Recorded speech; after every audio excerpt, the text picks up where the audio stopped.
Okay, to install FTP on our Raspberry Pi, first we SSH into our Pi.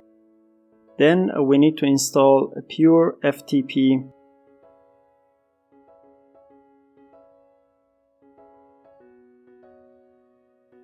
Okay, now we create a new user group for FTP and add the default user, which is Pi, to the group.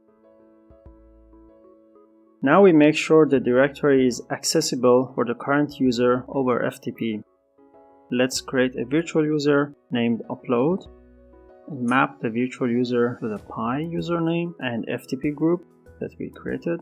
Set the home directory and a record password for the user in the database. Now we create a virtual user database.